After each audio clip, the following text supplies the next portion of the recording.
فلسطین کے مسلمانوں کو دیکھیے، بیٹے کی لاش پڑی ہے، بچیوں کی لاش پڑی ہے، اور ایسی حالت میں بھی یاد رکھیے گا کون مددگار ہے ان کا، ان کے نعرے سنیے، اللہ اکبر، حسبنا اللہ ونعم الوکیل ونعم المولا ونعم النصیر۔ ہمارا مددگار تو اللہ ہے۔ جو اللہ نے دنیا بنائی ہم نے اس سے امیدیں لگائی، مگر مالک سے دل نہیں لگا۔ دنیا سے امیدیں لگ گئیں، اللہ سے امیدیں کٹ گئیں، اسی لیے حال ہمارا ہو گیا ہے۔ مگر اللہ فرما رہا ہے بے شک اللہ اپنے بھروسہ کرنے والوں سے محبت کرتا ہے۔ آج کے دور میں سب سے بڑی پریشانی ہے اللہ کی ذات پر بھروسہ نہیں رکھنا۔ آج کے دور میں ہر انسان بے چین ہے، ہر انسان پریشان ہے، ہر انسان کی زندگی میں دکھ ہے، درد ہے، غم ہے، پریشانیاں ہیں، ہو سکتا ہے آزمائشیں بھی ہوں۔ اللہ کی طرف سے آزمائشیں ہوتی ہیں، بات کا خیال رکھیے گا۔ ہر انسان کی زندگی میں اتار چڑھاؤ ہے۔ مگر کسی کے زندگی میں اتار چڑھاؤ نہ ہو تو وہ زندگی کیا ہے؟ تو عزیزان گرامی باوقار، ہر انسان کا دل بے چین ہے، ہر انسان پریشان ہے، بے سکون میں ہے، اور وہ چاہتا ہے کہ ہر وہ چیز کرے وہ جو چاہتا ہے۔ ہر انسان کی خواہشات ہوتی ہے، انسان کے دل میں بہت ساری خواہشات ہو سکتی ہے۔ وہ چاہتا ہے روپیے کما لے، وہ چاہتا ہے اچھی اولاد ہو، اچھی نیک صالح بیوی ہو، اچھے پڑوسی ہو، اچھے رشتہ دار ہو، اچھے دوست ہو، اچھا کام ہو۔ بہت ساری چیزیں ہو سکتی ہیں جو اللہ کی ذات سے ہی ہو سکتی ہے۔ اللہ کی ذات پر اگر بھروسہ نہیں ہوگا تو یہ سارے کام نہیں ہو سکتے۔ انسان جو ہے اپنا درد غم دوست کو بھی سنا سکتا ہے، گھر والوں کو بھی سنا سکتا ہے، بہت ساروں کو سنا سکتا ہے، مگر کیا ہوتا ہے جب انسان جو ہے اپنا درد کسی اور کو سناتا ہے تو پھر ایک وقت آتا ہے وہ رسوائے زمانہ ہو جاتا ہے۔ لوگ اس کی باتوں کو، جس کو اس نے اپنی باتیں بھروسہ اور اعتبار کر کے بتایا تھا، ایک وقت آیا اسی کی باتوں کو لوگوں میں پیش کر دیا جاتا ہے، بتا دیا جاتا ہے کہ یہ بندہ ایسا تھا، اس نے ایسا کیا ہے، اس نے یہ باتیں کی تھی، اس نے ایسا کیا تھا۔ تم دوستو لوگوں کو اپنا درد مت سناؤ، درد اللہ کو سنائیے، درد اللہ کو بتائیے، پریشانیاں اللہ کو بتائیے، تکلیف ہو اللہ کو بتائیے، پریشانی ہو اللہ کو بتائیے، اگر حالات ناساز ہیں، ٹھیک نہ ہو تو اللہ کو بتائیے۔ یاد رکھیے گا ان اللہ یحب المتوکلین، بے شک اللہ توکل کرنے والوں سے محبت کرتا ہے۔ آج ہمیں بھروسہ یہاں کے اسباب سے ہو گیا، آج ہمیں امیدیں مال روپیے سے ہو گئی، ہم نے اللہ کے کانسیپٹ کو ہی سائیڈ میں رکھ دیا، اور ہم چاہتے ہیں کہ ہم بہت فلاح پائیں، بہبود پائیں، ہم ترقی یافتہ ہو جائیں۔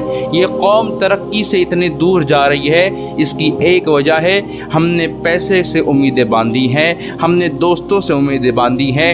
ہمارا بھروسہ اللہ کی ذات پہ نہیں ہے، ہمارا بھروسہ لوگوں پر ہو گیا، ہمارا بھروسہ اسباب پر ہو گیا، ہمارا بھروسہ دنیا کی جو ہے دنیا سے امیدیں لگ گئیں، اللہ سے امیدیں کٹ گئیں، اسی لیے حال ہمارا ہو گیا ہے۔ مگر اللہ فرما رہا ہے بے شک اللہ اپنے بھروسہ کرنے والوں سے محبت کرتا ہے۔ اور کیسی محبت کرتا ہے؟ یاد رکھیے جب اللہ محبت کرتا ہے تو یاد رکھیے جو اللہ کا ہو جاتا ہے میرے دوستو، دنیا اس کی ہو جاتی ہے۔ اور جب کوئی کسی سے محبت کرتا ہے تو اس کے لیے ساری چیزیں فراہم کر دیتا ہے۔ اب چاہے دنیا میں جو چیز ہو، اللہ اپنے پیارے بندے کو اپنی شان رحمت سے عطا فرما دیتا ہے۔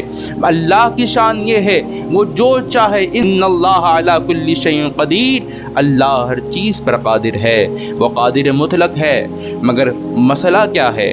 ہم اللہ کی ذات پہ اعتبار نہیں کر رہے، ہم اللہ کی ذات پہ بھروسہ نہیں کر پا رہے، ہم اللہ رب العزت سے امیدیں نہیں باندھ رہے، ہم نے دنیا سے امیدیں باندھ لی۔ مسئلہ یہ ہے اللہ سے امیدیں لگاؤ، اللہ سے لو لگاؤ، کیونکہ اس دنیا کے اندر، اس پوری کائنات کے اندر کوئی سننے والا ہے میرے دوستو، وہ رب قدیر ہے، وہ مالک شجاعت ہے، وہ رب العالمین ہے، جو پالنہار ہے، وہ سارے لوگوں کا پالنہار ہے۔ مسئلہ یہی ہے ہم نے دنیا سے امیدیں لگائی، جو اللہ نے دنیا بنائی ہم نے اس سے امیدیں لگائی، مگر مالک سے دل نہیں لگا۔ آج یہی تو حالات ہو گئے قوم کے۔ قوم کہاں پر آ گئی؟ کون سے دہانے پر قوم آ گئی ہے؟ یہ اللہ سے امیدیں نہیں، ورنہ ہمارا تو یہ عقیدہ فلسطین کے مسلمانوں کو دیکھیے، بیٹے کی لاش پڑی ہے، بچیوں کی لاش پڑی ہے، مگر باپ کی زبان سے کیا نکلتا ہے؟ حسبنا اللہ و نعم الوکیل و نعم المولا و نعم النصیر۔ ہمارا عقیدہ یہ ہے کہ ہم کسی بھی حالت میں ہو، یہاں تک کہ ہمارے بچوں کی لاشیں، ہمارے بوڑھوں کی لاشیں، ہماری عورتوں کی لاشیں زمین بوس ہو، مگر یاد رکھنا ہم اللہ کی ذات سے ہی امید لگا سکتے ہیں۔ یہ 56-57 اسلامی ملک ہیں مگر کسی کام کے نہیں۔ اللہ نے ان کے ذہن میں، ان کے وہم و گمان میں بھی نہیں ڈالا کہ یہ فلسطین کے لیے آگے بڑھ کر اپنا کردار نبھائے۔ انہوں نے اپنے کردار کو نبھایا نہیں۔ یاد رکھیے وہ قربانی دے رہے ہیں، بلکہ حدیث پاک میں آتا ہے، اللہ کے رسول صلی اللہ علیہ وسلم نے ارشاد فرمایا، مسلمان کون ہے؟ مسلمان کی مثل فرمائی ایک جسم کے مانند ہے۔ جسم فرمایا، جسم کیا ہے؟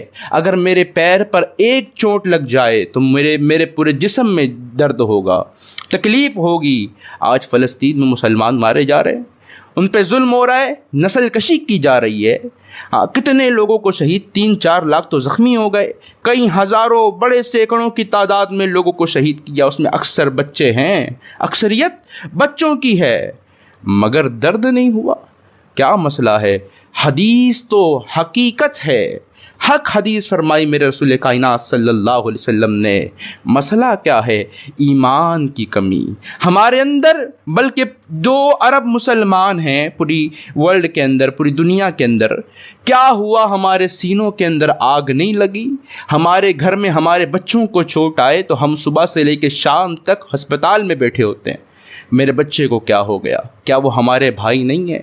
جو بچے شہید ہو رہے ہیں کیا وہ ہمارے بچے نہیں ہیں؟ جو ماں باپ شہید ہو رہے ہیں کیا ہمارے ماں باپ نہیں ہیں؟ مسئلہ یہ ہے کہ ہم نے اپنا کردار نہیں نبھایا۔ دیکھیں بہت ساری چیزیں ہو سکتی ہمیں سمجھ نہ آئے، مگر یاد رکھیے گا اللہ بھی قہار بھی ہے، رحمان بھی ہے۔ اصل میں ان کا بھروسہ تو اپنے رب کی ذات سے ہے۔ صرف کہا جا رہا ہے، ہمارے انڈیا میں ایک پارلے جی بسکٹ مل رہی ہے، وہ تقریباً 5 یا 10 روپے کی ہوتی ہے۔ میں نے رپورٹ پڑھی فلسطین کے اندر وہ 2400 روپے کی ہے۔ اللہ اکبر! ایک بسکٹ، وہ 100 گرام کی بھی نہیں ہوگی غالباً میرے حساب سے، وہ 2400 کی۔ اتنی بھوک مری ہو گئی ہے، کوئی آگے نہیں آ رہا، کوئی ان کی بچاؤ میں نہیں آ رہا۔ یا اللہ تو ہی مددگار ہے۔ ایسی حالت میں بھی یاد رکھیے گا کون مددگار ہے ان کا، ان کے نعرے سنیے، اللہ اکبر، حسبنا اللہ و نعم الوکیل و نعم المولا و نعم النصیر۔ ہمارا مددگار تو اللہ ہے، ہمارا وکیل تو اللہ ہے، وہی اللہ ہے، مدد کرے گا اور کوئی نہیں ہے۔ یاد رکھیے ایسا ہی بھروسہ ہمارے دلوں میں ہو، ہماری پریشانیاں دور ہو جائیں، ہمارے سارے معاملات حل ہو جائیں۔ مگر مسئلہ کیا ہے؟ ہمارے یہاں پہ اعتبار نام کوئی چیز نہیں رہی۔ اللہ کی ذات سے لو لگائیے، اسباب اللہ پیدا کرے گا، مگر ہم نے اسباب سے لو لگایا، اللہ کو بھلایا۔